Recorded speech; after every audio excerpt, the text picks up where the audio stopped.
Hello students, welcome back to your channel. This is your mentor Vishal Gupta and students अभी थोड़ा देर पहले SBI clerk का notification out हो गया है, जिसको सबको बेसब्री से इंतज़ार था एसबीआई क्लर्क का नोटिफिकेशन।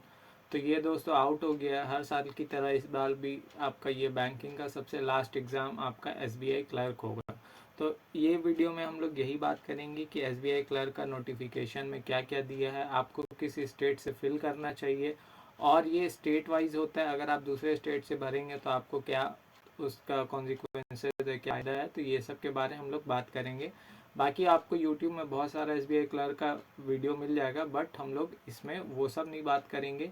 ज़्यादा वैकेंसी से बात नहीं करेंगे। हम लोग बात करेंगे कि आपको किस स्टेट से भरना चाहिए। अगर आपका होम स्टेट से सीट कम है तो आपको भरना चाहिए, नहीं भरना चाहिए, हम लोग जनरली इस टॉपिक पे बात करेंगे। चलिए, तो दोस्तों बात करते हैं एसबीआई क्लर्क का नोटिफिकेशन। तो सबसे पहले एग्ज़ाम पैटर्न का बात कर लेते हैं। एसबीआई क्लर्क का जो एग्ज़ाम पैटर्न होता है उसमें इंटरव्यू नहीं होता है। आपको बस प्री क्लियर करना पड़ता है, मेंस क्लियर करना पड़ता है, और बात आपका अगर आप क्लियर हो जाते हैं तो आपका ज्वाइनिंग आता है। अब दोस्तों एसबीआई क्लर्क का जो वैकेंसी आया 8,000, वो बहुत ज़्यादा वैकेंसी बोल सकते हैं, क्योंकि ये लास्ट एग्ज़ाम है। तो आपको बिल्कुल मेहनत करना चाहिए इसके लिए। जनवरी में आपका एग्ज़ाम है, इसके बारे में ये बात करेंगे।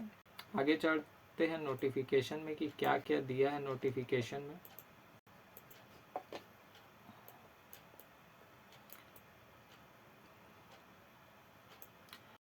तो सबसे पहले तो यहाँ दिया हुआ है कि आप लोग रजिस्ट्रेशन, और सबसे पहला और एक चीज़ दोस्तों कि आपका जो एसबीआई क्लर्क का होता है तो उसको हम लोग जूनियर एसोसिएट भी बोलते हैं, ठीक है।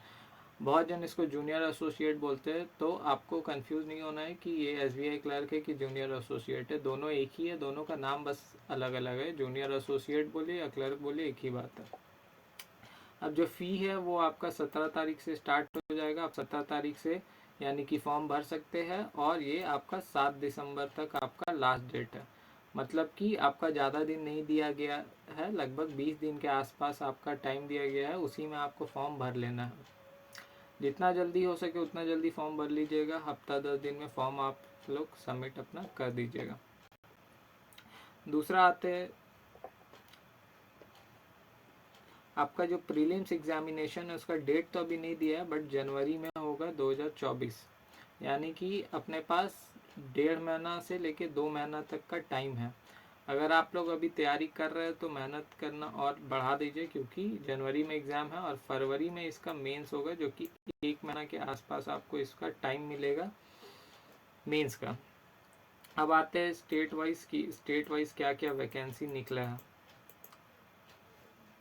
तो टोटल आपका यहाँ वैकेंसी आप लोग को नीचे में काउंट करके दिया हुआ है कि 828 टोटल वैकेंसी है। ओबीसी का इतना वैकेंसी है, जनरल का इतना वैकेंसी है। सबसे ज़्यादा जो वैकेंसी आया है वो शायद अहमदाबाद गुजरात से आया, जहाँ तक मेरे को नहीं लखनऊ न्यू दिल्ली में सबसे ज़्यादा वैकेंसी है। 1700 आपका यहाँ वैकेंसी है। अब आप लोग यहाँ पे अलग अलग यहाँ दिख रहा होगा कि आपको एससी दिया हुआ है, एसटी दिया हुआ है, ओबीसी दिया हुआ है, जनरल दिया हुआ है। आप लोग का स्टेट अपना देखिए। जैसे हम अपना बात करें तो मेरा स्टेट झारखंड है, तो हम झारखंड में आ जाते हैं। हम आपको झारखंड से बात करते हैं। यहाँ देखिए मेरा पटना सर्कल है। एसबीआई का जो एग्ज़ाम होता है वो सर्कल वाइज होता है, तो मेरा पटना सर्कल है। हम यहाँ झारखंड से रहते हैं, तो झारखंड में मेरा हिंदी और संथाली 2 लैंग्वेज है। हिंदी और संथाली जिसको जो आता है वो उस हिसाब से भर सकता है। टोटल आपका यहाँ पे जो वैकेंसी है 165 वैकेंसी है, जो कि एक हिसाब से देखा जाए तो कम है। बाकी क्योंकि बिहार में आपका 415 वैकेंसी है, तो वो काफ़ी एक तरीके से आप बोल सकते हैं कि ज़्यादा वैकेंसी है 415। और जनरल का यहाँ पे 69 वैकेंसी। अब हम आप लोग को एक चीज़ बता देते हैं कि अगर आप लोग कोई और स्टेट से फिल करते हैं तो आप उसी स्टेट में आपको एग्ज़ाम देने जाना पड़ेगा, और आपका जब जॉब लगेगा तो उसी स्टेट में जॉब लगेगा। तो जब भी फॉर्म आप फिल कीजिए तो आप उस स्टेट का कट ऑफ देख के भरिए। हो सकता है कि जैसे मेरा झारखंड है, तो झारखंड में मेरा 165 वैकेंसी है। अब दोस्तों अगर मेरे को लगेगा कि यहाँ पे आपका कट ऑफ कम जाता है, जब भी आप फॉर्म भरिए तो पिछला कट ऑफ को देख के भरिए। अगर मेरे स्टेट में सीट कम है और मेरा स्टेट से कट ऑफ भी बहुत ज़्यादा जा रहा है, तो हम दूसरा स्टेट से फिल करना प्रीफर करेंगे। तो इसी तरीके से आप लोगों को भी देखना है कि आपका जिस स्टेट से आप भर रहे हैं, जिस स्टेट से है, होम स्टेट से, तो आपको उस स्टेट में जॉब लेना है कि नहीं। या फिर अगर आप कोई रिलेटिव कोई और स्टेट में रहते हैं, बड़ा स्टेट जहाँ पे आपको वहाँ का लैंग्वेज आपको आता है और सीट वहाँ का ज़्यादा, कट ऑफ भी कम जाता है, तो डेफिनेटली आपको वहाँ से भरना चाहिए। बहुत लोग हैं जो आपका दूसरे स्टेट से भरते हैं तो उनका जॉब भी दूसरे स्टेट से होता है। तो अगर आपका जॉब आपको दूसरे स्टेट में करने में कोई दिक्कत नहीं है, आपको वहाँ का लैंग्वेज आता है और आपको लग रहा है कि आपका वहाँ का कट ऑफ जो है काफ़ी कम जाता है, ऐसे इसका कट ऑफ सबका लगभग बहुत ज़्यादा डिफरेंस नहीं होगा। साउथ का कम जाता है, बट साउथ का हम लोगों को लैंग्वेज आता नहीं तो वहाँ से कर नहीं सकते। आपको देखना पड़ेगा कि किस स्टेट में कितना वैकेंसी है और उस हिसाब से आपको भरना पड़ेगा। अब जैसे कि वेस्ट बंगाल, देखिए वेस्ट बंगाल बड़ा स्टेट और यहाँ लगभग 114 ही वैकेंसी है। तो ऐसा नहीं है। अब मेरा एक दोस्त फ्रेंड है जो लास्ट ईयर आपका वेस्ट बंगाल से ही भरा था और वहाँ से जॉब लिया है वो जनरल में। तो ऐसा नहीं है, अगर आपका तैयारी अच्छा है तो आप अपना होम स्टेट से भी जॉब ले सकते हैं, ऐसे कोई बड़ा चीज़ नहीं है। अब आपका बहुत सारे स्टेट होता है, जैसे कि आपका असम हो गया, तो ये सब का आपका काफ़ी कम जाता है मतलब कट ऑफ काफ़ी कम जाता है। तो यहाँ से अगर आप भरेंगे तो आपका हो सकता है कि आपका सिलेक्शन हो जाए, ठीक है। क्योंकि इसमें आपका एक एलपीटी भी होता है, लैंग्वेज प्रोफिशिएंसी टेस्ट, तो उसको क्लियर करना पड़ता है, जो कि आपका बोलना और लिखना आपको आना चाहिए। वो लैंग्वेज जिस स्टेट से आप भर रहे हो वहाँ का जो, जैसे बंगाली है तो बंगाली आपको लिखना पढ़ना बोलना आना चाहिए। क्योंकि अगर आप एक क्लियर कर लेंगे और आपका एलपीटी होता है लैंग्वेज प्रोफिशिएंसी टेस्ट, अगर वो क्लियर नहीं करेंगे तो फिर आपको छांट दिया जाएगा, आपको रिजेक्ट कर दिया जाएगा।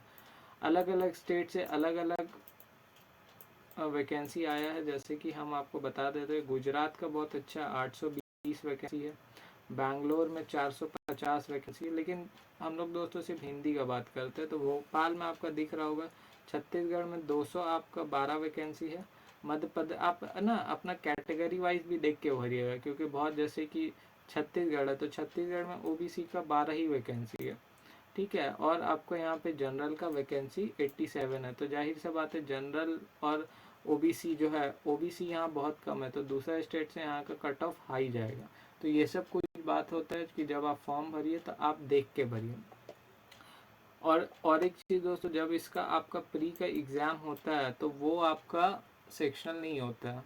आपका आईबीपीएस क्लर्क ये सब सेक्शनल होता है, लेकिन एसबीआई क्लर्क आपका सेक्शनल नहीं होता है। आपको बस कट ऑफ क्लियर करना पड़ता है, तो वो भी एक अच्छा चीज़ हो जाता है। जिनका इंग्लिश अच्छा नहीं है तो वो आपका एक कहीं ना कहीं प्लस पॉइंट हो जाता है। न्यू दिल्ली में भी दोस्तों बहुत अच्छा वैकेंसी है, 1700 कुछ है। अगर आपका घर उत्तर प्रदेश ये सब के आसपास है तो आप भर सकते हैं, डेफिनेटली बहुत अच्छा वैकेंसी है। अगर आप वहाँ एग्ज़ाम देने जा सकते हैं, आपको लगता है कि जाया जा सकता है, तो डेफिनेटली आपको एक बार सोच सकते हैं कि आप दूसरे स्टेट से भी भरिए। क्योंकि अगर आपका स्टेट में वैकेंसी कम है और कट ऑफ ज़्यादा जाता है तो कोई फ़ायदा नहीं है भर के। ये आगे चल के समझ आता है जब आपका 1-2 मार्क्स से नहीं रहा, मतलब रुक जाता है। तो इसीलिए आप जब भी भरिए, आप अपना स्टेट से, ज़रूरी नहीं अगर आपका स्टेट में वैकेंसी कम है तो आप दूसरे स्टेट से भी फिल कर सकते हो।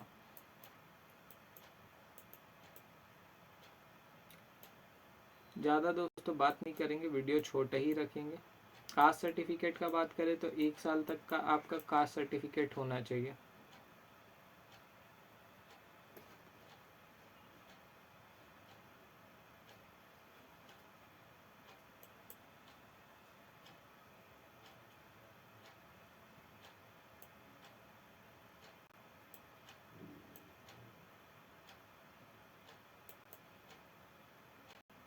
और दोस्तों कुछ दिया नहीं गया,